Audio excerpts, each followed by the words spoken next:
Hello दोस्तों। तो कैसे हो आप लोग? सब बढ़िया। तो आज हम चैप्टर फर्स्ट का लेक्चर नंबर 3 स्टार्ट करने वाले हैं, जिसमें हम पढ़ेंगे कूलॉम्स लॉ, यानी कूलॉम ने अपने लॉ में क्या बताया उसके बारे में आज हम वेरी इंटरेस्टेबल तरीके से पढ़ने वाले हैं।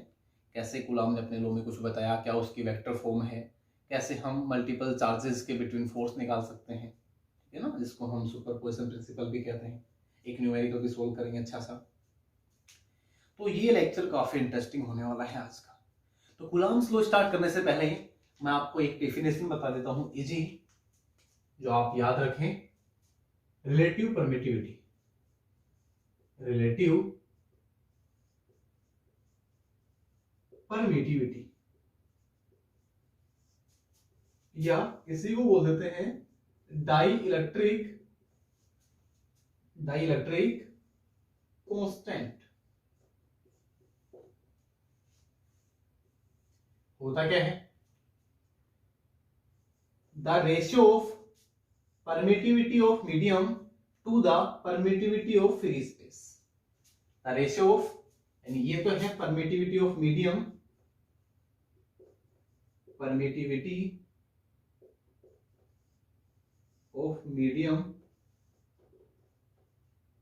to the permittivity of free space or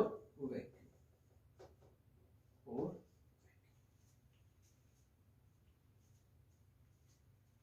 इसको बोलते हैं रिलेटिव परमिटिविटी, एप्सिलॉन। ये फॉर्मूला आप याद रखें। यहां से अगर हम एप्सिलॉन लगाए निकालें तो आ गया एप्सिलॉन नॉट एप्सिलॉन। वो ज्यादा काम आने वाला है। ये भी याद रखें कि डाइलेक्ट्रिक कांस्टेंट वैक्यूम के लिए क्या होता है, यानी वैक्यूम और एयर, इसके लिए डाइलेक्ट्रिक कांस्टेंट की वैल्यू कितनी होती है? 1, यानी किसकी वैल्यू? डाई इलेक्ट्रिक कांस्टेंट कितनी होती है एयर और वैक्यूम के लिए? 1। वाटर के लिए कितनी होती है? 81। और कोई भी मेटल है, मेटल के लिए होती है इनफाइनाइट। आप लोग याद रखें इसको कि डाइलेक्ट्रिक जो कांस्टेंट है या रिलेटिव परमिटिविटी है, वैक्यूम के लिए कितनी होती है? 1। वाटर के लिए होती है 81, एंड कोई भी मेटल हो उसके लिए होती है इनफाइनाइट। तो आप ये एक छोटा सा कंसेप्ट है, डेफिनेशन और याद रखें, जो हम ये फॉर्मूला बेस में काम लेने वाले हैं। हो गया नोट? अब हम स्टार्ट करते हैं कूलॉम्स लॉ।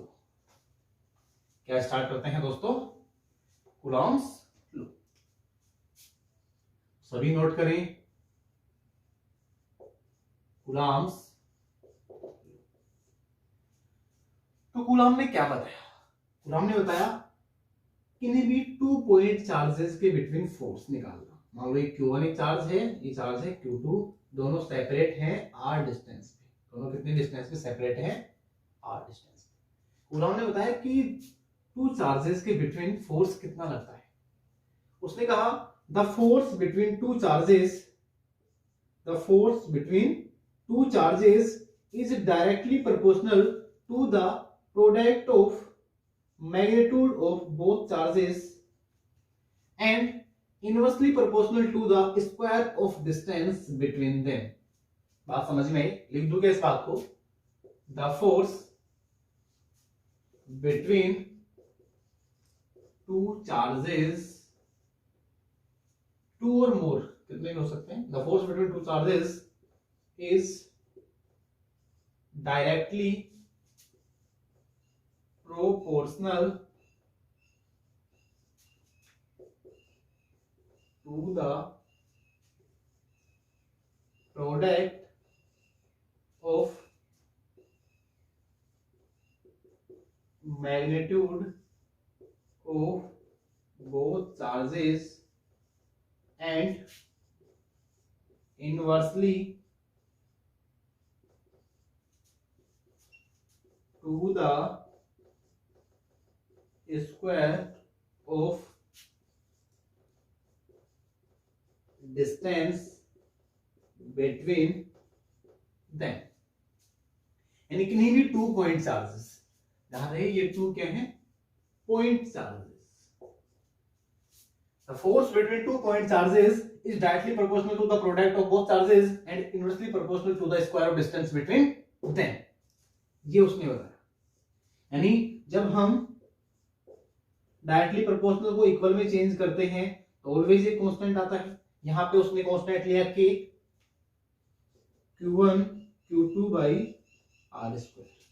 अगर इसको मैं वेक्टर फॉर्म में लिखूं, इन वेक्टर फॉर्म में क्या होगा, ये F E vector equals to K q1 q2 by R square R cap. ये हो गया. वेहर के है कूलाम फोर्स कांस्टेंट. के क्या है, कूलाम फोर्स कांस्टेंट. इसकी वैल्यू होती है के की 1/4 पाई एप्सिलॉन नॉट या 9 into 10 to the power 9. Unit हो जाएगी न्यूटन मीटर स्क्वायर पर कूलम स्क्वायर. जहां पे एप्सिलॉन नॉट क्या है, परमिटिविटी ऑफ फ्री स्पेस, जिसकी वैल्यू होती है 8.85 into 10 to the power -12. Unit इसकी रिवर्स हो जाएगी, यानी कि coulomb square upon newton metre square. ठीक है, नोट करें इसको. यानी जब भी 2 चार्जेस के बिटवीन हमें फोर्स निकालना हो, वहीं आपके माइंड में आ जाना चाहिए कूलम्स लॉ. ठीक है ना, यानी जब भी चार्ज के बिटवीन फोर्स की बात आ जाए तो क्या माइंड में आना चाहिए, कूलम्स लॉ. क्लियर, नोट करो.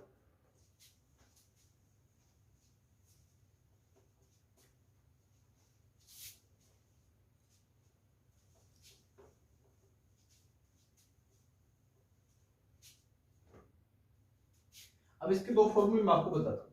मान लो एक चार्ज है Q1, यहाँ पे है Q2, दोनों सेपरेट हैं डिस्टेंस पे, और इसके बिटवीन क्या भरी हुई है, एयर या वैक्यूम.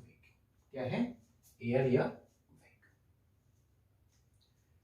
तो कूलम्स लॉ क्या होगा, देन कूलम्स लॉ होगा F naught equals to 1/4 pi epsilon naught Q1 Q2 by R square. किसके लिए है, आर का कोड लगा देना यहाँ पे, फॉर एयर और वैक्यूम.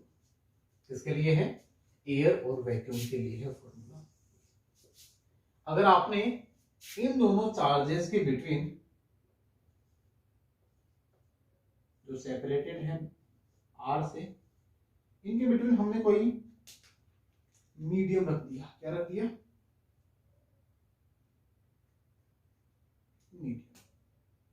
ये हमने कोई क्या रख दिया यहाँ पे, जैसे आपने मीडियम रख दिया तो मीडियम में फोर्स क्या होगा, उसको हम मान लें एफ एन, यानी फोर्स इसमें मीडियम. ये होगा 1/4 पाई एप्सिलॉन.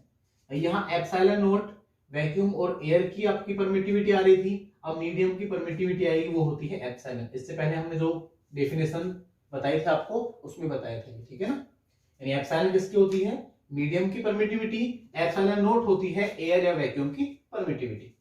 इस बार आपका फॉर्मूला हो गया ये Q1 Q2 by R square. इसको थोड़ा चेंज करते हैं. क्या होता है भाई, एप्सिलॉन इक्वल टू होता है एप्सिलॉन नॉट एप्सिलॉन आर, होता है नहीं होता. तो एफ एम हो गया आपका 1/4 pi epsilon naught epsilon R Q1 Q2 by R square R cap. देखो अगर आप समझ पा रहे हो तो ये जो वैल्यू है ये यही तो है कि नहीं है. तो ये फॉर्मूला चेंज हो गया, F M equals to F naught upon epsilon R. क्या गया, F M equal to F naught upon epsilon R, या आप इसको ये भी बोल सकते हो एफ नोट अपॉन के. क्या है, डाइलेक्ट्रिक कांस्टेंट। ध्यान रखना ये के अलग है, यहां पे जो मैंने फॉर्मूले में के लिखा था ना फोर्स कांस्टेंट था वो, और ये क्या है डाई इलेक्ट्रिक कांस्टेंट। ठीक है, ये वेरी वेरी इंपॉर्टेंट फॉर्मूला है कि जैसे ही हम कोई मीडियम रख दे चार्ज के बीच में तो फोर्स पे क्या इफेक्ट पड़ेगा, वो इफेक्ट पड़ेगा इससे।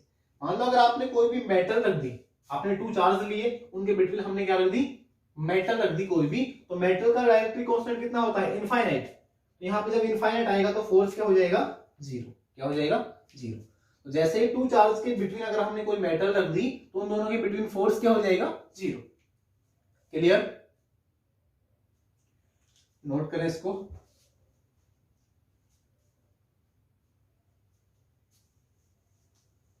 आई होप कूलॉम्स लॉ आप अच्छे से समझ गए होंगे।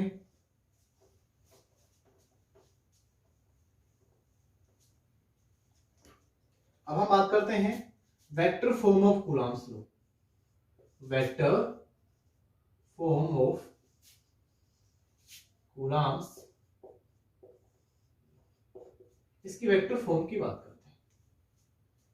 मान लो एक चार्ज है ये Q1, एक चार्ज है ये, इन दोनों के बिटवीन हम फोर्स की बात करते हैं तो हम किसका नाम लेते हैं कूलॉम्स लॉ। किसका नाम लेते हैं कूलॉम्स लॉ। और वो फोर्स भी ध्यान रखना होता है लाइन जॉइनिंग। फोर्स क्या होता है लाइन जॉइनिंग। ऐसे नहीं है कि हम इधर फोर्स लगा दें इसमें इधर फोर्स लगा दें, ऐसे कहीं भी नहीं लगा सकते। इन दोनों की जो लाइन जॉइनिंग है उस पर ही फोर्स लगेगा। दोनों चार्ज सिमिलर हैं तो फोर्स लगेगा रिपल्सिव। यहां पे हमने सिमिलर ही लिए हैं, दोनों पॉजिटिव हैं तो क्या लगेगा रिपल्सिव। अगर एक नेगेटिव है एक पॉजिटिव है तो कैसा फोर्स लगेगा अट्रैक्टिव। ये बात आप ध्यान रखिए, थ्योरी ऑफ इलेक्ट्रोस्टैटिक्स में हम समझ चुके हैं कि like charges repel to each other and unlike charges attract to each other. अब अट्रैक्ट क्यों होते हैं, कहीं ना कहीं फोर्स लगता है उन पे तो अट्रैक्ट होते हैं। मैग्नेट से आप समझ सकते हो, अगर आप नॉर्थ पोल के पास साउथ पोल लेके जाओगे तो अट्रैक्ट करते हैं, ऐसे ही चार्ज अट्रैक्ट होते हैं। बट चार्ज को हम देख नहीं सकते, दिखा नहीं सकता मैं आपको, आप मैग्नेट का एग्जांपल लेके उसको समझ सकते हो। हम कर रहे हैं इसके वेक्टर फॉर्म की बात। मान लिया मैंने कि जो Q1 चार्ज रखा है इसका पोजीशन वेक्टर है R1 और Q2 चार्ज जो रखा हुआ है इसका पोजीशन वेक्टर है R2। क्या किया है, Q1 जो चार्ज रखा है उसका पोजीशन वेक्टर R1, Q2 रखा है उसका पोजीशन वेक्टर R2। दोनों ही सेपरेटेड हैं कितने डिस्टेंस से R डिस्टेंस। ठीक है, अगर आप यहां से यहां जाओगे तो इधर आ जाएगा साइन, इधर से इधर आओगे तो ऐसे आ जाएगा, लेकिन मैग्नीट्यूड तो R ही आएगा। अगर हम बात करें R के मैग्नीट्यूड की तो वो तो R ही रहेगा, दोनों डिस्टेंस तो इक्वल ही है ना। मैग्नीट्यूड क्या होता था वेक्टर में, जिसने बेसिक नहीं पढ़ा है पहले थीटा सीरीज पढ़ ले वो कंप्लीट। ये जो लाइन थी ये किसको रिप्रेजेंट करती थी, इसके मैग्नीट्यूड को, और एरो रिप्रेजेंट करता था डायरेक्शन को। हमें डायरेक्शन से अभी मतलब नहीं है, हम केवल क्या ले रहे हैं इसका मैग्नीट्यूड। क्लियर, मान लो इस पे जो फोर्स लग रहा है force on one due to two, force on one due to two, यानी वन चार्ज पे टू की वजह से जो फोर्स लग रहा है उसको मैंने नाम दिया है F12। ऐसे ही similar force on two due to one, force on Q1 due to Q2 charge F12 क्या होगा F12 के Q1 Q2 by R square by R square. Magnitude तो R ही है बट इसकी डायरेक्शन क्या ले हम, फोर्स ऑन वन किस पे लग रहा है वन पे, किसकी वजह से टू की वजह से, यानी कि इसका डिस्प्लेसमेंट वेक्टर क्या आएगा R12। क्या आएगा R12 वेक्टर। R12 वेक्टर क्या होगा डिस्प्लेसमेंट वेक्टर R12 इधर क्या होगा R1 माइनस R। हाँ R12 क्या होगा R1 माइनस R। चलो आप इसको ऐसे ना समझ के एक बार शॉर्ट तरीके से, यहां से आप कंफ्यूजन हो जाओगे, इसने थीटा सीरीज नहीं समझी है वो तो बिल्कुल कंफ्यूज हो जाएगा। आप ये ध्यान रखें कि देखो दोनों ही फोर्स अपोजिट है, दोनों ही फोर्स क्या है, अपोजिट। एक इधर लग रहा है, एक इधर लग रहा है। इसका यूनिट वेक्टर मैं ले लेता हूं r21 कैप, इसका यूनिट वेक्टर मैंने ले लिया r12 कैप, और यूनिट वेक्टर बताते हैं इनकी डायरेक्शन। दिख रहा है ना, दोनों ही फोर्स क्या है, अपोजिट है। यहां 12 का यूनिट वेक्टर क्या है, r12 cap, equation number first. Similarly force on Q2 charge due to Q1 charge। इस चार्ज पे इसकी वजह से कितना फोर्स लगेगा, F21। F21 कितना होगा, वही K Q1 Q2 by R square. इस बार यूनिट वेक्टर क्या है, R21 के, क्या है, R21 के। इक्वेशन नंबर, सिंस आपको दिख रहा होगा R12 cap equals to minus R12 cap, sorry R21 cap, यानी दोनों क्या है आपस में, एक इधर है एक इधर, दोनों के साइन कन्वर्जन क्या है, अपोजिट है, तो एक पे पॉजिटिव एक पे नेगेटिव। रखो यहाँ पे R21 की वैल्यू माइनस R12, तो ये हो जाएगा F21 equals to minus K Q1 Q2 by R square R12 के। ये माइनस कहां से आया, मैंने R21 को माइनस R12 रख दिया, ठीक है। तो ये क्या है, इक्वेशन नंबर फर्स्ट।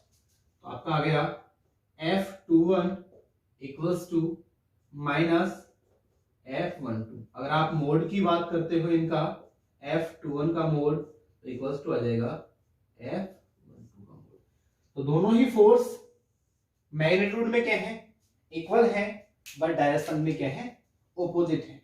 यही है कूलॉम्स लॉ की वेक्टर फॉर्म, और ये एक्शन रिएक्शन जो फोर्स था अपना उसको भी फॉलो कर रहे हैं, ठीक है ना, न्यूटन्स थर्ड लॉ। चलो अब समझते हैं कि हमने ये कैसे लिखा, R12 cap equals to minus R21 cap, वो देखते हैं। मैंने आपको पोजीशन वेक्टर समझाया था, पोजीशन वेक्टर समझाया था ना। पहले हम ये मान लेते हैं कि अपना यहां से यहां पे डिस्प्लेसमेंट फोर्स किधर लग रहा है, इस साइड, वो कितना होगा, इस साइड में लग रहा है फोर्स, इस साइड में। तो फोर्स कितना है, F21। तो यहाँ पे इसका डिस्प्लेसमेंट वेक्टर यहाँ पे क्या होगा, R21। ये क्या हो जाएगा, R21, यानी 1 से 2 की ओर। कहां जा रहा है, 1 से 2 की ओर, 1 से 2 की ओर। अगर 2 से 1 की ओर आए, कहां से आए, 2 से 1 की ओर, तो हो जाएगा R12, 2 से 1 की ओर। ये बात ध्यान रखें, अगर 1 से 2 की ओर जाएगा तो R21, 1 से 2 की ओर, यहां एरो लगा दिया हमने। अब निकालते हैं R21 एक डिस्प्लेसमेंट वेक्टर है, R21 क्या है, एक डिस्प्लेसमेंट वेक्टर। अब डिस्प्लेसमेंट वेक्टर हम कैसे निकालते हैं, कैसे निकालेंगे, R2 minus R1, R2 minus R1, ऐसे तो निकालेंगे, क्लियर है, निकालेंगे नहीं निकालेंगे, बिल्कुल भी। सिमिलरली R12 निकालो भाई, जब इससे इस पे आए 2 से 1 पे, तो क्या होगा, R12 वेक्टर, डिस्प्लेसमेंट वेक्टर। तो R12 क्या होगा, R1 माइनस R2, यानी दोनों में कितना डिफरेंस है। यहां से अगर मैं माइनस का साइन कॉमन ले लूं, यहां से देखो माइनस साइन मैंने कॉमन लिया, तो क्या आ गया, R2 माइनस R1, क्या आ गया, R2 vector minus R1 vector. तो ये आ गया माइनस R21 वेक्टर, हो गया कि नहीं हो गया, यानी कि R12 वेक्टर आपने लिख लिया माइनस R21 वेक्टर। इतनी बात क्लियर। दोनों के यूनिट वेक्टर ले लो, दोनों क्या ले लो, यूनिट वेक्टर। यूनिट वेक्टर क्या होगा इसका, इसका कैप होगा ये वेक्टर अपॉन इसका मैग्नीट्यूड, ये वेक्टर अपॉन इसका मैग्नीट्यूड, होगा कि नहीं होगा, दोनों का यूनिट वेक्टर। देखो इसका यूनिट वेक्टर लेता हूं मैं, यानी R12 कैप, ये होगा R12 वेक्टर अपॉन R12 का मोड। ऐसे ही इसको हटा देता हूं क्योंकि हमें तो ये समझना था, ये तो समझ लिया होगा तुमने, केवल हमें ये डिस्प्लेसमेंट वेक्टर समझना है, इसलिए बोल रहा हूं थीटा सीरीज में जो डिस्प्लेसमेंट वेक्टर है, पोजीशन वेक्टर है, उसको समझ लें, जो फॉर्मूले हमने वहां पे यूज किए थे। तो ये आ गया इसका यूनिट वेक्टर। इसका देखते हैं, इसका यूनिट वेक्टर क्या होगा, R21 कैप। R21 कैप क्या होगा, R21 वेक्टर जो किसका है, माइनस का, अपॉन R21 वेक्टर का मोड। मोड तो ऑलवेज प्लस में ही होगा नहीं होगा,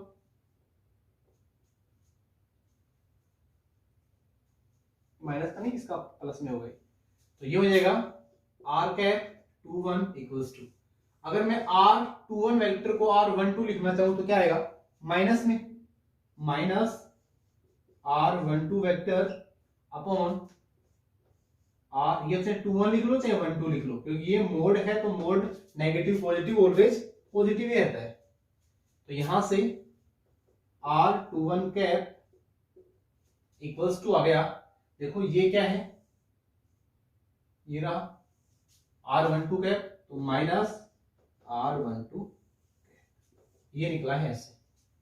आप डायरेक्ट यूज कर लेना, ध्यान रहे डिस्प्लेसमेंट वेक्टर हम लेंगे इसका R21 फिर R12, दोनों से ये रिलेशन निकालेंगे, इनका यूनिट वेक्टर निकालेंगे, और यूनिट वेक्टर में ये वैल्यू रखेंगे यहाँ पे, R12 की जगह माइनस R21, या R21 की जगह माइनस, इस माइनस को इधर भी लेके आ सकते हैं, यहाँ पे भी इधर से उठा के यहाँ पे मिला सकते हैं, तो R21 की जगह माइनस R12 नीचे लिखा है, और ये वैल्यू हमने पुट किया वापस। ठीक है, नोट कर लेना इसको साइड में, और ये जो इससे पहले जो करवाया था वो था इसके vector form. Clear,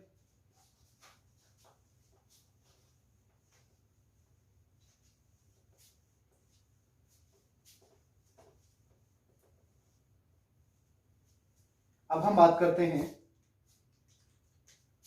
forces between multiple charges.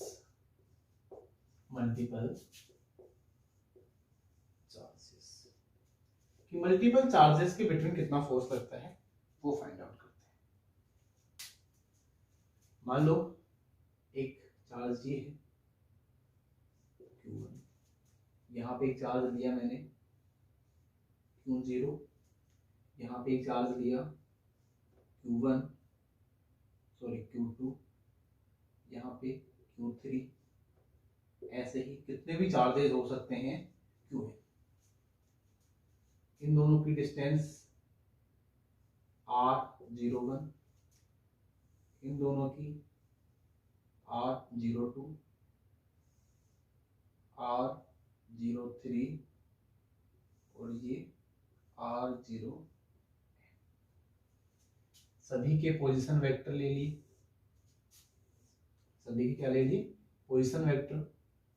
इसका पोजीशन वेक्टर R1, इसका पोजीशन वेक्टर R0, ये R2, R3, और लास्ट वाला R। भाई पोजीशन वेक्टर हम क्यों लेते हैं, किसी भी पॉइंट की पोजीशन को केवल रिप्रेजेंट करने के लिए पोजीशन वेक्टर लिए जाते हैं, ध्यान रखिए। ठीक है ना, कोई भी पॉइंट है, कोई भी पार्टिकल है, कहां पे है, उसकी पोजीशन क्या है, इसलिए हम लेते हैं पोजीशन वेक्टर। ठीक है ना, मान लो हमने उस कॉर्नर से पोजीशन वेक्टर लिया इस पॉइंट का, जो भी होगा, एक पॉइंट यहाँ इसका अलग होगा उससे, और ये दोनों का क्या आएगा, डिस्प्लेसमेंट वेक्टर, ये दोनों का क्या होगा, डिस्प्लेसमेंट। अब आप इससे इस पे जा रहे हो, इससे इस पे जा रहे हो, दोनों ही डिफरेंस। ठीक है ना, इनका मैग्नीट्यूड सेम हो सकता है बट इनकी डायरेक्शन दोनों की क्या है, डिफरेंट। इतनी बात समझ में आ रही है। चलो इसका डायरेक्ट मान लेता हूं यूनिट वेक्टर, क्योंकि आप कंफ्यूज हो गए, नहीं मैं निकालूंगा तो वही तरीका जो अभी निकाला था, दो के में इतना था, इतना निकालेंगे तो हम, तो डायरेक्ट इसका यूनिट वेक्टर हम मान लेते हैं। चलो फोर्स निकालते हैं। तो इस सब पे जो फोर्स लगेगा वो क्या लगेगा, रिपल्सन, जो सभी हमने पॉजिटिव लिए। तो इस जीरो पे Q0 पे Q1 भी फोर्स लगाएगा, कितना होगा वो F0, यानी force on zero due to 1। ऐसे ही force on zero due to 2 भी फोर्स लगाएगा इस पे। अब 3 भी फोर्स लगाएगा, force on zero due to 3। ऐसे ही n फोर्स लगाएगा, force on zero due to. भाई ये बात आप ध्यान रखें कि मान लो दो चार्जेस हैं Q1 Q2, दोनों आपस में फोर्स लगा रहे हैं, फिर मैं एक तीसरा चार्ज और लेके आ गया, तो ये जो पहले जितना फोर्स लगा रहे थे अब भी उतना ही लगाएंगे, बस ये और फोर्स लगाने लग जाएगा आपस में, इनका रिजल्टेंट फोर्स आ जाएगा सब पे। आप समझ में आ रही है ना? यानी कोई भी नया नया चार्ज आता रहे, उससे पहले वाले जो फोर्स लग रहे हैं चार्जों पे उन पे कोई इफेक्ट नहीं पड़ेगा नए के आने से। बट रियल लाइफ में ऐसा नहीं होता, नया बंदा आता है तो पुराने वाले का प्यार कम हो जाता है ना, ऐसा होता है। लेकिन चार्ज में ऐसा कुछ नहीं है भाई, नया चार्ज आ रहा है कोई बात नहीं, पुराना वाला चार्ज जितना फोर्स लगा रहा है अब भी उतना ही फोर्स लगेगा और वो उस पर उतना ही फोर्स लगाएगा, बस ये है उसका फोर्स और ऐड हो जाएगा, तो उस पर रिजल्टेंट फोर्स की वैल्यू, जो चार्ज की वैल्यू है फोर्स की, वो इंक्रीज हो जाएगी, यानी रिजल्टेंट बढ़ जाएगा उस पर, बट उसकी वजह से जितना लग रहा था वो अब भी उतना ही लगेगा। जैसे मैं बात करूं, इस पे जो रिजल्टेंट है वो फोर्स बढ़ गया, लेकिन पहले जो Q1 लगा रहा था अब भी उतना ही लगा रहा है, Q2 जितना लगा रहा था उतना ही अब लगा रहा है, लेकिन रिजल्टेंट क्या हो गया, इनका फोर्स बढ़ गया, इंक्रीज हो गया। तो हमें निकालना है वो रिजल्टेंट कि कितना फोर्स हुआ है, रिजल्टेंट निकालते हैं। अभी हमने निकाला था दो चार्जेस के बिटवीन फोर्स, यानी F01 निकालते हैं फिर से, F01 यानी force on zero due to 1। क्या है ये? Force on Q0 due to Q1। Q1 की वजह से Q0 पे कितना फोर्स लगा वो, तो ये हो जाएगा कि Q0 Q1 यानी दोनों चार्ज, उनके बीच की डिस्टेंस यानी R01 का स्क्वायर और R01 का कैप। तो ये फोर्स किधर लग रहा है? इधर। इसका यूनिट वेक्टर मैंने मान लिया R01 कैप, इसका R02 कैप, इसका R03 कैप, इसका R0n कैप। तो कैप देखो, सभी कैप अलग अलग इसलिए लिए हैं क्योंकि सबकी डायरेक्शन क्या है? डिफरेंट डिफरेंट है, सभी की डायरेक्शन एक उधर है एक इधर है, डायरेक्शन डिफरेंट डिफरेंट है, इसकी वजह से हमने इसके यूनिट वेक्टर क्या लिए हैं? डिफरेंट डिफरेंट लिए हैं। Equation number first. सिमिलरली आप समझ गए होंगे, मैं डायरेक्ट लिख देता हूं, F02 क्या होगा? आप बोले कि Q0 Q2 अपॉन R02 का स्क्वायर R02 क्या? Equation number 2। F03 क्या होगा? कि Q0 Q3 R03 का स्क्वायर R03 का क्या? Equation number 3। ऐसे ही कितने भी चार्जेस हो सकते हैं, तो F0n क्या होगा? कि Q0 Qn अपॉन R0n का स्क्वायर R0n का क्या? Equation number 4।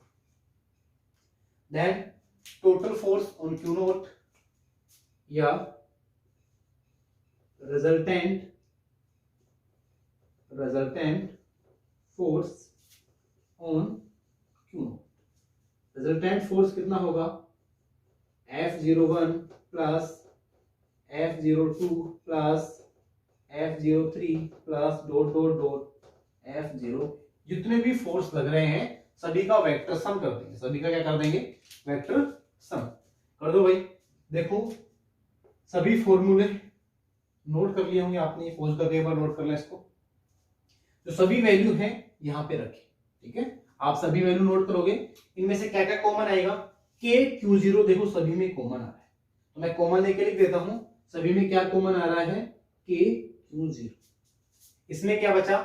अंदर Q1 by R01 square R01 cap plus Q2 by R02 square R02 cap plus Q3 को रहने दो क्योंकि इसके अंदर आएगा Q4 Q5 Q6 कितने भी हो सकते हैं, तो n वाला जब हमने ले लिया Qn अपॉन R0n का स्क्वायर R0n का कैप।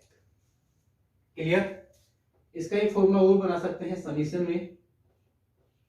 समीशन लिमिट क्या है, i equal to 1 to n, एक से हम जा रहे हैं n तक, तो फॉर्मूला बन गया q i upon r zero i का स्क्वायर आर जीरो आई का फैक्टर।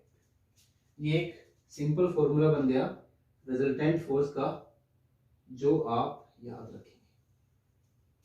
इसी को ही बोलते हैं सुपरपोजिशन प्रिंसिपल। क्या बोलते हैं, सुपरपोजिशन प्रिंसिपल। यानी बहुत सारे चार्ज की वजह से उनका रिजल्टेंट फोर्स क्या आएगा, सुपरपोजिशन प्रिंसिपल का मतलब यही, ठीक है ना। यानी जितने भी चार्जेस हैं सभी का रिजल्टेंट फोर्स होता है, और जितने भी फोर्स लग रहे हैं उनका वेक्टर सम, क्या कर देंगे, उनका वेक्टर सम। क्लियर। और फोर्स तो हम निकाल सकते हैं, कूलम्ब्स लॉ से निकाल सकते हैं ना भाई, दो चार्ज के बिटवीन निकाल लो, और इस फोर्स चार्ज के ऊपर और कितने चार्ज की वजह से फोर्स लग रहा है, सबका क्या निकालना है, वेक्टर सम करना है। क्या करना है, वेक्टर सम। चलो एक एग्जांपल लेके समझते हैं, इसको नोट कर लिया होगा।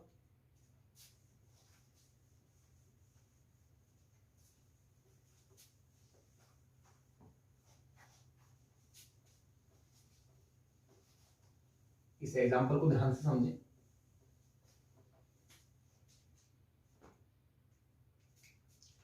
आपके पास इक्विलैटरल ट्रायंगल है। क्या है, इक्विलैटरल ट्रायंगल। इसके तीनों ही साइड पे चार्ज रखे हुए हैं, तीनों ही जो एंड है इसके क्यों चार्ज रखा हुआ है। इसके जहां पे इसके बिल्कुल मिडिल पॉइंट पे यहां पे एक चार्ज रखा है कैपिटल, क्या रखा है, कैपिटल क्यू। इसकी सभी साइड है एल। साइड क्या है, क्वेश्चन सुन लिया आपने। एक इक्विलैटरल ट्रायंगल है जिसके तीनों कोनों पे, जो तीनों इसके एज हैं, किनारे हैं, शीर्ष हैं, उन पे रखा हुआ है एक चार्ज क्यू। एक ही चार्ज सभी पे क्यू क्यू चार्ज रखे हुए स्मॉल क्यू। यहाँ पे चार्ज रखा है कैपिटल क्यू। तो पूछ रहा है इस कैपिटल क्यू चार्ज पे इन तीनों चार्ज की वजह से कितना फोर्स लगेगा। अच्छा क्वेश्चन है, ठीक है, बढ़िया क्वेश्चन है कि आपको इस क्यू चार्ज पे क्या निकालना है, रिजल्टेंट फोर्स।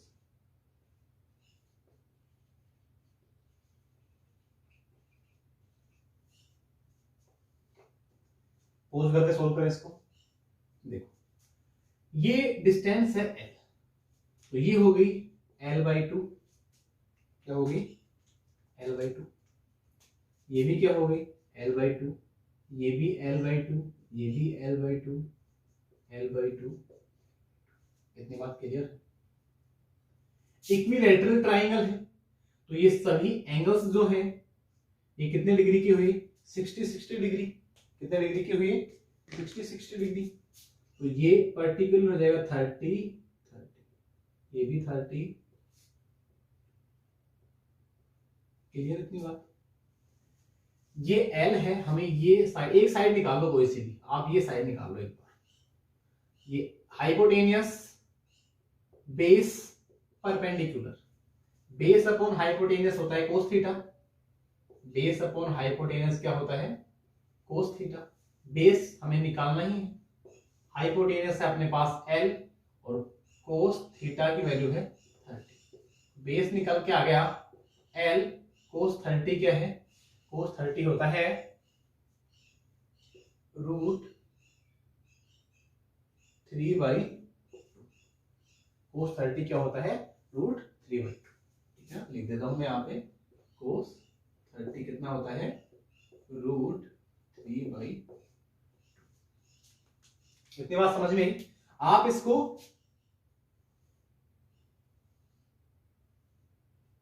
जो आपकी पाइथागोरस थ्योरम है उससे भी कर सकते हैं। Hypotenuse square minus perpendicular square equal to क्या जाएगा, बेस स्क्वायर। तो उसका रूट करके कर लेना, यही वैल्यू आने वाली है। ठीक है, आप करना इसको ट्राई, मैं शॉर्ट वे से कर देता हूं। तो बेस आ गया अपने पास L √3/2, यानी बेस है ये वाला, तो ये साइड आ गई। और इक्विलैटरल ट्रायंगल की प्रॉपर्टी होती है कि ये 2:1 होता है। ऊपर 2 है तो नीचे 1, यानी कि ये होता है 2/3 और ये होता है 1/3। तो हमें तो यही चाहिए,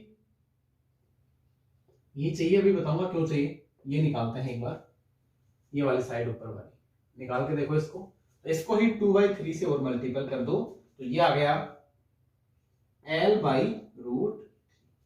जो आपकी ये साइड है, यानी मैं एक बार दोबारा बना देता हूं इसको,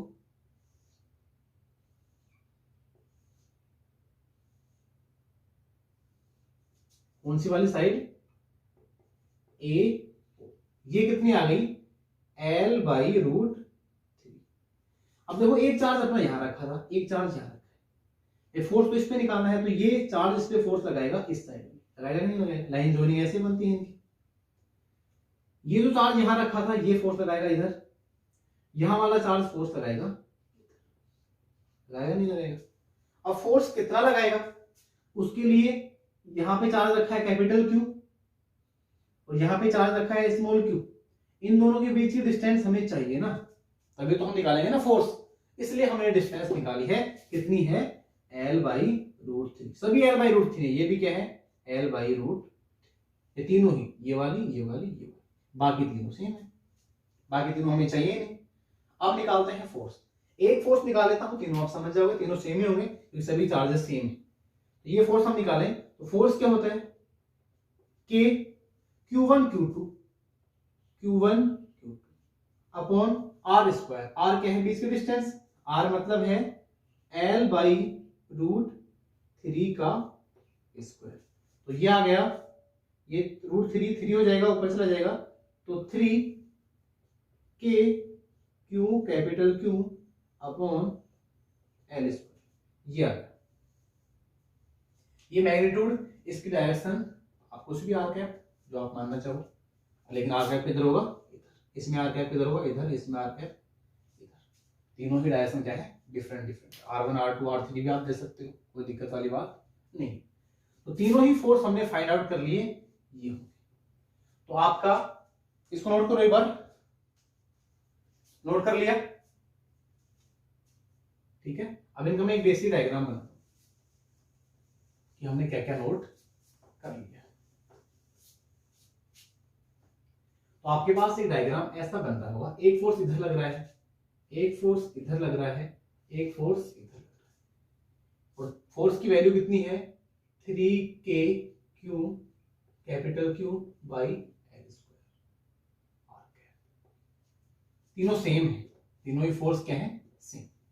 अब इनका हमें निकालना है रिजल्टेंट। ये बिटवीन एंगल है 120, ये भी है 120 और ये भी कितना है 120, तीनों मिला के 360, ऐसा ही कुछ बन रहा होगा, बन रहा है ना। इन दोनों का रिजल्टेंट निकालते हैं पैरेललोग्राम लॉ से। रिजल्टेंट किधर आएगा, इधर, इन दोनों का रिजल्टेंट ये दोनों ही, ये भी 3K Q बाई L² निकालते हैं रिजल्टेंट। अब रिजल्टेंट निकालने का फॉर्मूला क्या था, टू वेक्टर्स का, ये था नहीं रिजल्टेंट का फॉर्मूला मैग्नीट्यूड का, √A² plus B² plus 2AB cos theta था ना। तो क्या होगा, R वेक्टर इक्वल्स टू इसका स्क्वायर करो, मैग्नीट्यूड का करो, केवल मैग्नीट्यूड का, 3K Q बाई L² का स्क्वायर प्लस B भी इतना ही है, फिर से इसका स्क्वायर प्लस 2AB, यानी दोनों सेम ही है, ये रखा जाएगा यहाँ पे, ये वैल्यू तो मैं लिख देता हूँ, 3K Q by L², 3K Q by L², 3K small q capital Q by L²। cos theta की वैल्यू है 120। अब cos 120 की वैल्यू कितनी होती है, निकालने सिखाई थी मैंने बेसिक में, देखो cos 120 को हम ये भी लिख सकते हैं cos 90 प्लस 30, यानी cos 90 प्लस थीटा, कौन से क्वाड्रेंट में, सेकंड क्वाड्रेंट में, साइन चेंज होगा, यह जाएगा साइन थीटा साइन 30, लेकिन साइन उसमें तो cos साइन प्लस का होता है, cos माइनस का, यह जाएगा माइनस का, ये आ गया minus sine 30। Lecture number 4 theta series का क्वाड्रेंट्स वाला देखें, समझ में आ जाएगा ये जैसा निकाला है मैंने, है ना। तो साइन 30 होता है 1/2, तो माइनस 1/2, तो यहाँ पे रख देंगे cos 120 कितना आ गया, -1/2। तो ये आ गया R इक्वल्स टू रूट, देखो इसकी जगह -1/2 यही रख देता हूं प्लीज, -1/2 माइनस, तो 2 से 2 कैंसिल, ये माइनस यहाँ आएगा, यानी दोनों सेम है तो स्क्वायर कर दूं मैं इसका, एक का स्क्वायर कर दूं, ये माइनस आएगा यहाँ पे तो ये इससे कट जाएगा, केवल ये टर्म ये बचेगी, तो यही आ जाएगा वापस, एंड रिजल्टेंट आ गया 3k⁴ L², और कुछ भी इसका यूनिट वेक्टर लगा, ये आ गया मतलब रिजल्टेंट। तो इन दोनों का रिजल्ट, ये दोनों सेम है ना, तो इनका रिजल्टेंट भी ये सेम ही आएगा, इनमें से एक कोई भी ले लो, 3k⁴ अब इधर भी यही है 3k⁴ और ऊपर भी सेम है, दोनों की डायरेक्शन अपोजिट है, इधर भी 2 इधर भी 2 मान लो, इधर भी सेम इधर भी सेम, दोनों सेम फोर्स से खींच रहे हैं, तो इस पे रिजल्टेंट फोर्स क्या लगेगा, 0। कितना लगेगा, देन फाइनल रिजल्टेंट कितना होगा, रिजल्टेंट कितना होगा, समझ में आया? काफी बड़ा न्यूमेरिकल था लेकिन इजी था, बिल्कुल भी टफ नहीं था। रिजल्टेंट फोर्स निकालना आपको आना चाहिए, इसके लिए बोल रहा हूं एक बार फिर से जाके थीटा सीरीज देख लो भाई, वेक्टर वगैरह सीख लो, उसमें वेक्टर का बहुत इंपॉर्टेंट रोल होता है, आगे ये यूज होने वाले हैं। चलो एक आपके लिए न्यूमेरिकल होमवर्क, वही आपका इक्विलैटरल ट्राइंगल है, यहाँ -q चार्ज, यहाँ +q, यहाँ +q, ठीक है, और इनकी डिस्टेंस दे देते हैं, चलो एल दे दी, इन सभी पे, इस पे और इस पे, इन तीनों पे रिजल्टेंट फोर्स कितना होगा आपस में निकाल के बता। भाई ये माइनस है, ये प्लस है, इस पे इधर, इस पे इधर, ठीक है, ये माइनस ये प्लस, इस पे इधर, इस पे इधर, ठीक है, लेकिन ये तो प्लस प्लस है दोनों, तो ये इधर और ये वाला भी, ये निकालना भाई, कैसे इनका रिजल्टेंट निकलेगा, इन दोनों का रिजल्टेंट अलग से निकालना, इन दोनों का रिजल्टेंट अलग से निकालना, इन दोनों का रिजल्टेंट अलग से निकालना, ठीक है, कमेंट में करके बताना, इसको इजी है। तो कल हम स्टार्ट करेंगे इलेक्ट्रिक फील्ड के बारे में, आज इसको दोबारा से देख लेना एक बार, कोई भी डाउट हो किसी प्रकार का कमेंट में बताएं। ऑल द वेरी बेस्ट, पढ़ते रहें, कोई दिक्कत वाली बात नहीं है।